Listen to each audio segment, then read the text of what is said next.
Hi, ladies. Hope everyone's been blessed and highly favored. I just wanted to give another quick update. Today I'm 11 weeks. So, today baby's the size of a lime.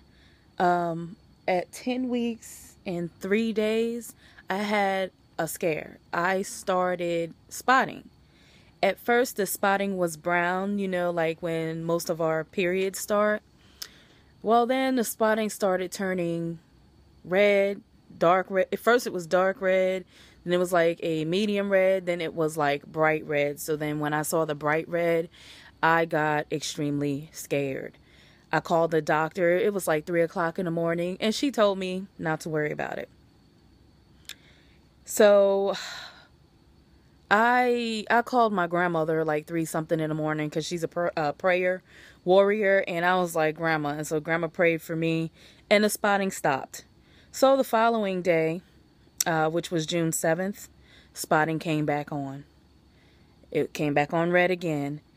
I was so scared, and then I started feeling like a little bit of, I don't know if it was pressure so much as stretching. It was, I don't know how to explain it, but, that's what it was. I was feeling a little, I guess, pressure, and when I felt the pressure during the spotting, I got extremely nervous. So then the 8th, I was still spotting. So then I called the doctor back and told her I was still spotting and that I wanted to come in. So she told me to be there so the receptionist said be there by 1. So I'm saying, okay. I called my husband. My husband left work early, and he joined me. We both went up there. Now, on the way up there, one of the nurses calls me and says, "Hey, I just want to let you know that your copay is $68.70. So I was thinking, because that was the last thing I was thinking about was price. I'm trying to make sure that my baby is still alive and well in utero. So I'm like, $68.70. Like, what is she talking about? And I couldn't process that. So she says, "Okay, did you hear me? It's $68.70. So are you still coming?" I got so infuriated by that. I don't know if I overreacted. Sorry, I was drinking some red juice and I could just see it on my lip. But anyway, so, are you still going to come? Excuse me?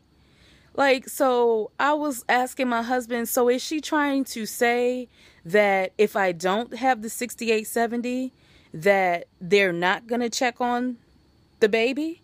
It infuriated me so much to even get that call. So I told her, I asked her, I said, so does the life of my baby have a price tag on it? And she was like, "Huh, I'm sorry, I didn't hear you." So then I was like, okay, yeah, I'm still coming. And I was like, I'm trying to be good, but that really made me angry. So, we get a little closer to the office, get another call from them. "Oh, well, can you come in at 1:30? And I'm like, we're already on the road. We're already out here. And it's like a 20-minute drive. And we were like, at this point, like 15 to 17 minutes into the drive, meaning we were almost there. And they wanted us to wait like an additional 45 minutes to an hour, something like that. And that made me mad too. And the only reason I chose this doctor is because she's from Harlem, and I'm from Queens, so I thought that we would have some type of connection.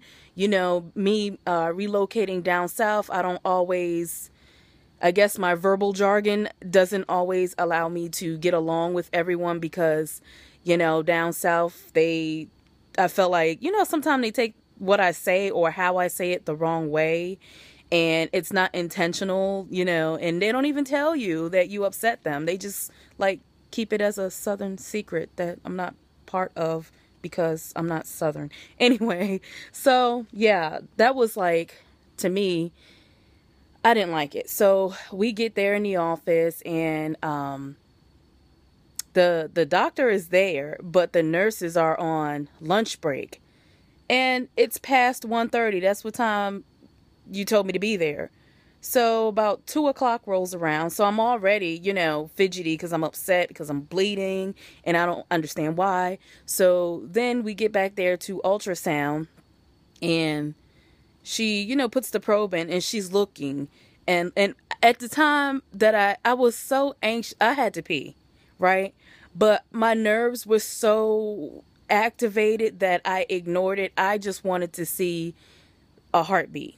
So I go back there. So she's putting that thing up the JJ, and like you could see the image of the baby, but the baby, it didn't look like the baby was moving, and I certainly did not see a heartbeat.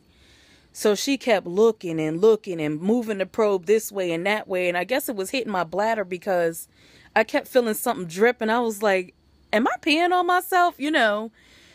It was so nerve-wracking. She looked and looked and looked and looked. She could not find anything. And I was like, oh my God. So then I think I started peeing a little bit.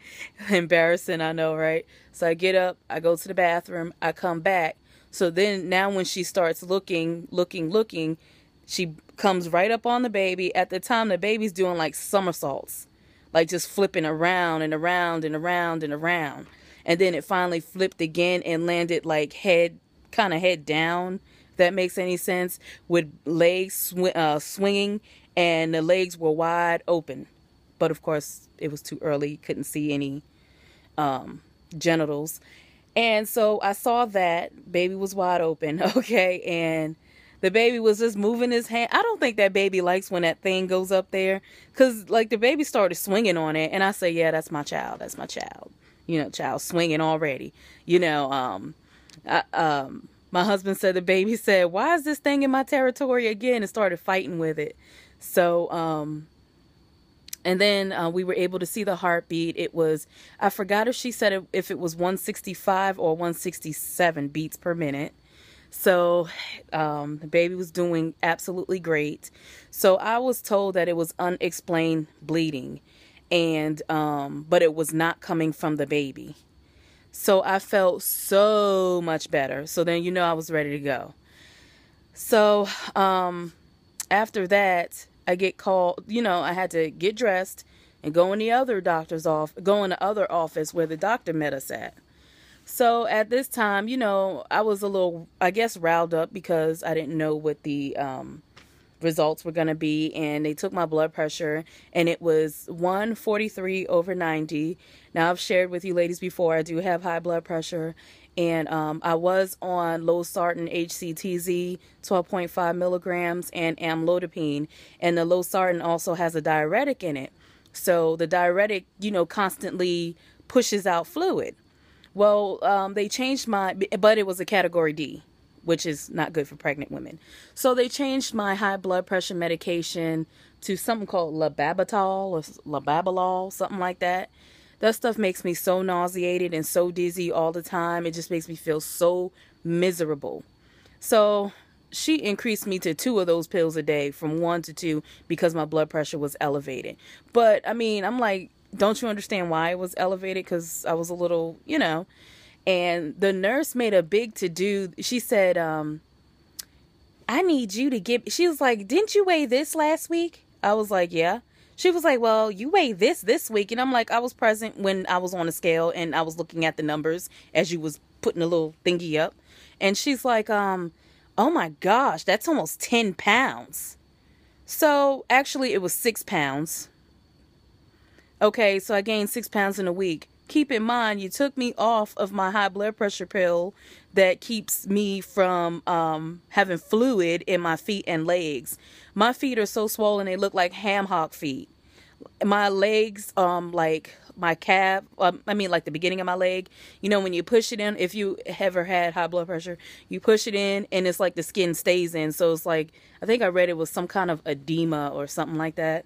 And there's nothing I can do about it because she took me off my blood pressure pills and put me on a non-diuretic. So, of course, I retained some fluid, and the nurse was so loud about it. I was like, okay, this is strike 3 all in one day. I was like, I am not feeling her at all. So, then she said, the doctor said that they wanted me to take another test because it looks like I may or may not have had the, you know, that commercial you always see for shingles.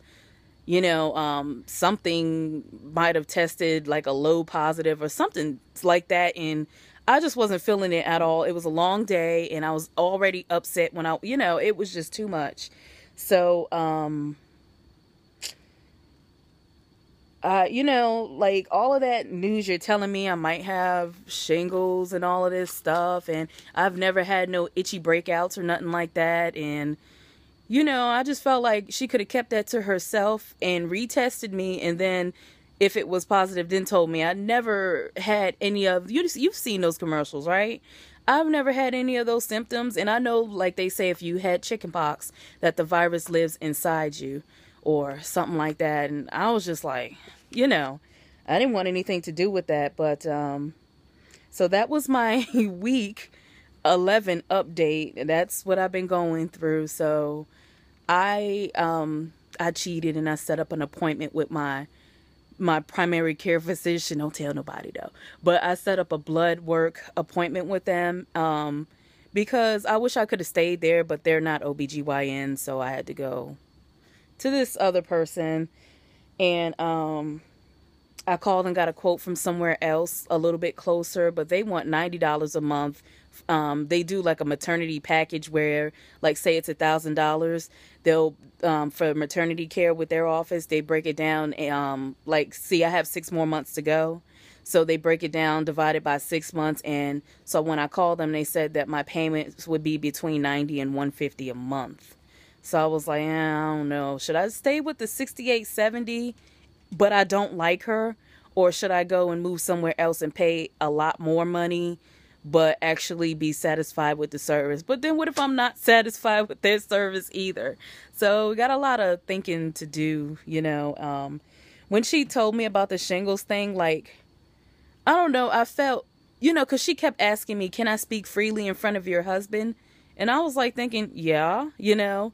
So when she said that, I was like thinking, what? Anyway, I know I'm like, I shouldn't dwell on it, but like when you go through this IVF thing and like all them years of big fat negatives, and then you finally get a positive and you're progressing in pregnancy, and every time like something occurs, I always think the worst because I felt like the worst has always happened previously.